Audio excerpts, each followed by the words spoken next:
Senior national correspondent John Roberts, who is live at Trump Tower, just around the corner from here in New York City. So, John, many would think that this is the time for Donald Trump to sort of be coasting, to be working on the general election, but that is not, as we have all learned, Donald Trump's style.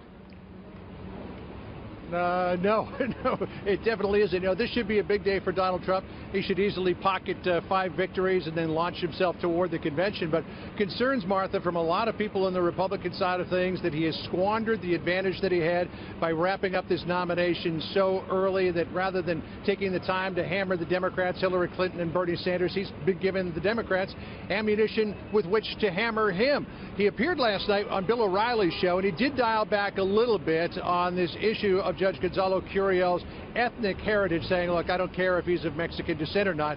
But look at what happened when Bill O'Reilly asked Donald Trump if he regretted making the comments he did about the judge last week. Every time I go into a show, all they want to do is talk about Trump University. Now, I will say this. I think we've turned it because thousands and thousands of students have signed documents saying it was a great school, that they learned a lot, it was wonderful. They gave it high marks. I mean, I think we've turned it. So at least by talking about it, people understand it's a civil lawsuit that should have been dismissed a long time ago. But the judge is treating me very unfairly. So he continues to insist that the judge is treating him unfairly, though, again, dialing back a little bit on the issue that he raised last week about the judge's Mexican heritage.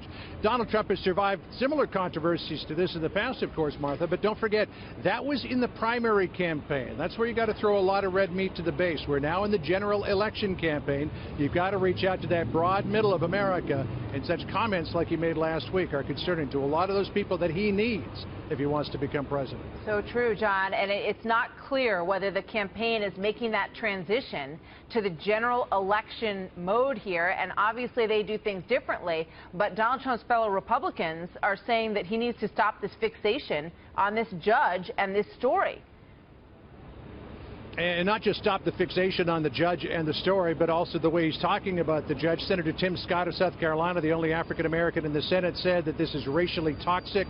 Kelly Ayotte, a senator from New Hampshire, said that Donald Trump should retract his remarks. Senator Lindsey Graham, also of South Carolina, is encouraging Republicans to remove or at least withdraw their endorsements. Newt Gingrich said yesterday that talking about whether a judge can do their job properly because of their ethnic or racial background is the sort of stuff that, quote, begins to destroy America. But Donald Trump shows no signs of backing down, at least in his criticisms of the judge and the way he's handling this case in a conference call yesterday with some of his surrogates, encouraging them to step up the attacks.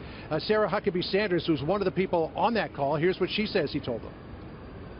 I don't know that the word intensify criticism was used, but he certainly encouraged us to fight back. Donald Trump is anything but weak, and he wants his team to be as strong as he is, and encourage us to fight back when there are ridiculous charges out there, whether it's this or other things. He certainly encouraged us to push back, and I think you'll see all of us do that.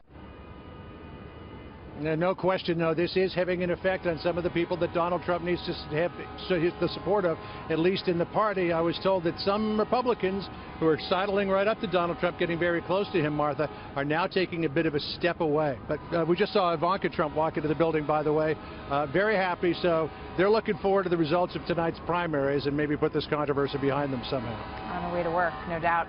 John, good morning. Good to have you with us. We'll see you later.